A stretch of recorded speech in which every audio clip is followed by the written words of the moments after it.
What is up, everybody? It's RC, and today we are going to be continuing our comic reviews. This one, as I mentioned in the last comic review, is going to be Cyberfrog Unforgettable Tales 1. Now, this book we're back to our regularly sized comic books. This one is very honestly, I would probably say this is the sturdiest comic book that I have, because this is the what does Ethan call it? It's the foil covers, and it's, you can tell right there, very like this is not gloss finish. This is actual like foil. So that is what you can see on the camera. It's even shinier in person, and it's like that on the back too. With that being said, that makes it super thick and very difficult to like bend or anything like that. You have to really be trying to damage this. It's a regularly sized comic book, so this would be something that would be like a monthly story, something that you would see probably, like, I believe what Ethan said. This is one of the stories from back whenever he first released Cyberfrog. So this story and the other Unforgettable Tales stories does not have Heather Swain. It's just Cyberfrog. And Ethan was still, at that point, creating what Cyberfrog would be. So this is definitely the dark humor, not taking everything as seriously as he should be Cyberfrog. A very nihilistic Cyberfrog. So the one that you're seeing in this book is completely different from the one that you're going to be seeing in Bloodhoney or 1998 or Amphibionics, I think. So, with that being said, is this book good? I would say so. I do like the foil covers. I like that Ethan is continuing to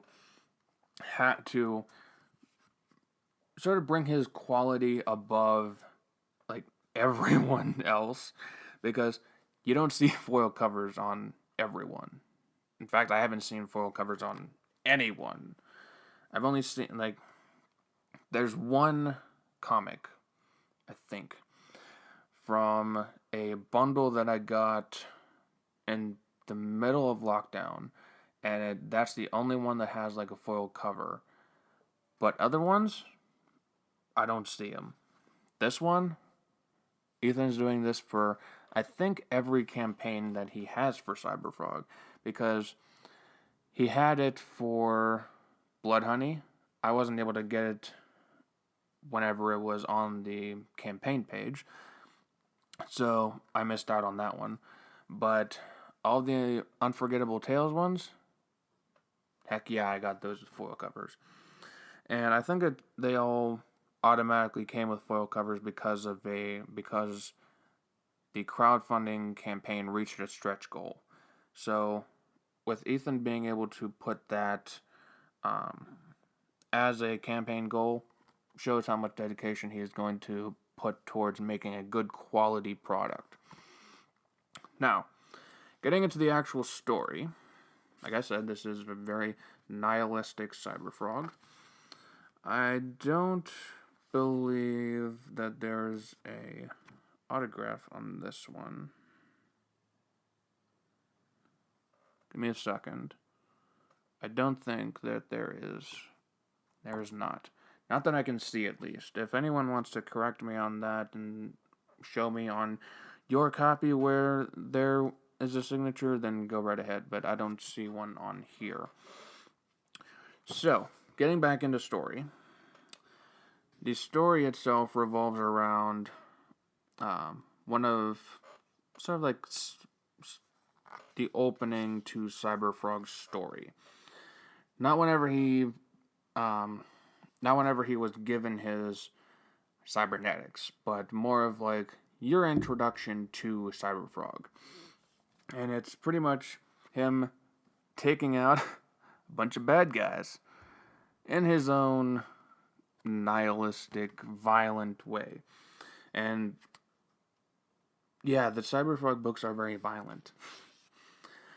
And like if you take a look at some of this stuff, it's very self-referential, if I can speak, humor. And it's sort of Cyberfrog talking to himself. If it like, it is very much like what you would see Deadpool doing, but it's Cyberfrog. It's pretty much him just talking to himself rather than the other voices in his head. And also, occasionally, he'll break the fourth wall, which is honestly pretty funny because you don't see that a lot. You'll pretty much only see it with Deadpool. And that's pretty much the brand of humor that I like. So it really sticks out to me. It does look a little bit different than his Bloodhoney interpretation, but it is still Ethan Van Sciver doing the art. It is a very good art style, actually not just good, fantastic art style, and it's something that really appeals to me. Like if you take a look at the way that all this stuff is laid out on the pages, and this is Deathfly. Just let me confirm that is. Yep, it is Deathfly. Just wanted to make sure that was his name. Like if you take a look at some of these designs, they are both creepy and also intimidating. But also, at certain points, they can also be cartoony. Like this page where Ben Reilly, this character, transforms into Deathfly. It's both gruesome and rather interesting to see. Like, look at that. He's peeling off his face and transforming into a bug person. And then you get that creepy, ghoulish grin. And it's... and then on the next page, it pretty much transitions into funny. Because he's talking to these... He sort of like attacks these two... Are they high schoolers? Maybe. And the way that they sort of interact with him is they think that he's an alien. And they don't really take the whole situation as they don't really think of it as freaky. They just like their reactions are not something that you would see from a normal person, obviously, and it's more played up for laughs. So everything that you would be seeing in these books is like very oft-colored jokes, self-referential humor, self-deprecating humor, and people reacting in ways that you wouldn't expect them to. So it's funny and it appeals to me. It's a good way of starting a story with Cyberfrog.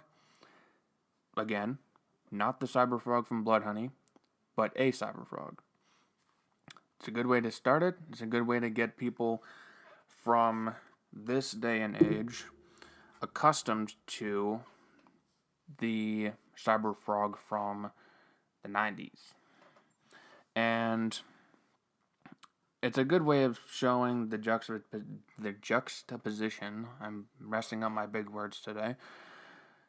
A juxtaposition of the Cyberfrog Bloodhoney Cyberfrog and the original Cyberfrog. Because you get to see how far Ethan Van Sciver has come in his storytelling and in his art style. So, with this book, I would recommend it for any like diehard Cyberfrog fan out there. I got it because I wanted to get more used to the character, and if you get down to it, it is a good addition to the Cyberfrog story. It does get you sort of more accustomed to the character and get you more accustomed to Ethan's type of humor and also his kind of writing. That being said, you can also completely skip this book if you wanted to. It's really up to how much money you want to spend and how much Cyberfrog stories you want to have. You can have it, you can take it or leave it. But personally, I would suggest you take it. So, do you have Cyberfrog Unforgettable Tales number 1, 2, heck, maybe even 3? Let me know down in the comment section below. Did you enjoy these books when you read them? Again, let me know those. If you enjoyed the video, please leave a like, comment, subscribe, all of that fun stuff. And I will see all of you guys in the next video. Peace out.